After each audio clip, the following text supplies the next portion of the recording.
നമ്മൾ ആഗ്രഹിച്ച സംഭവമായി നിങ്ങൾ നടക്കുള്ളൂ. നിങ്ങൾക്ക് ഡോക്ടർ ആവണോ, നിങ്ങൾക്ക് ടീച്ചർ ആവണോ? ടീച്ചർ ആവാൻ ആഗ്രഹമുള്ളവരൊന്ന് കഴിയൂക്കേ. Good good, very good. Biryani കഴിക്കാത്ത ഒരാൾക്ക് ബിരിയാണിയുടെ ടേസ്റ്റ് പറഞ്ഞു കൊടുത്തു കഴിഞ്ഞാൽ നമുക്ക് മനസ്സിലാവോ? ഇല്ല, ബിരിയാണി കഴിച്ചെന്നെ അറിയണം. ടീച്ചിങ് ഇഷ്ടപ്പെടണം എന്നുണ്ടെങ്കിൽ ടീച്ച് ചെയ്യണം.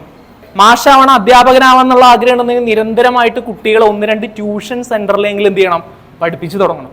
ടീച്ചിങ് എന്ന് പറയുന്ന ഒരു പാഷനല്ല, ഒരു അഡിക്ഷനാണ്. എടോ, ജീവിതത്തിൽ മദ്യം, മയക്കുമരുന്ന്, കഞ്ചാവ് ഇതൊന്നല്ല യഥാർത്ഥ ലഹരി. നമുക്ക് ഇഷ്ടപ്പെട്ട ഒരു ജോലി കിട്ടുമ്പോൾ നമ്മളത് കൃത്യമായിട്ട് യാതൊരുവിധ ജീവിതത്തിൽ ചെറിയ ചെറിയ പ്രശ്നങ്ങളെ ഉണ്ടാവാവൂ.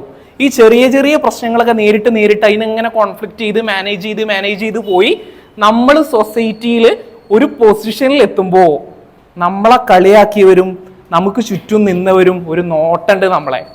ആ നോട്ടം എന്ന് പറഞ്ഞാൽ ഇങ്ങനെ നോക്കൂലേ, ഇങ്ങനെ നോക്കുവോ? ഇല്ല, ഇങ്ങനെ നോക്കുന്ന സമയത്ത് അവിടെ നമുക്കൊരു റൊമാൻറ്റിഫിക്കേഷൻ തോന്നും.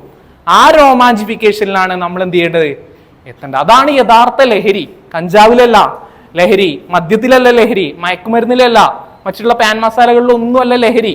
നമ്മളൊരു പൊസിഷനിൽ, നമ്മൾ ഏറ്റവും ടോപ്പിൽ, നമ്മൾ ആഗ്രഹിച്ച ലെവലിൽ എത്തുമ്പോൾ, നമ്മുടെ ഇഷ്ടപ്പെട്ട ജോലി നമ്മൾ കരസ്ഥമാക്കുമ്പോൾ, ആ ജോലി നമ്മൾ എത്തിപ്പെട്ട് കഷ്ടപ്പെട്ട് അല്ലെങ്കിൽ ഇഷ്ടപ്പെട്ട് കഷ്ടത്തോടെ ചെയ്ത് ആ ഒരു പൊസിഷനിൽ എത്തുമ്പോഴാണ് നിങ്ങൾ എന്ത് ചെയ്യുക, ജീവിതത്തിൽ നിങ്ങൾ അതിൽ ലഹരി കണ്ടെത്തുക.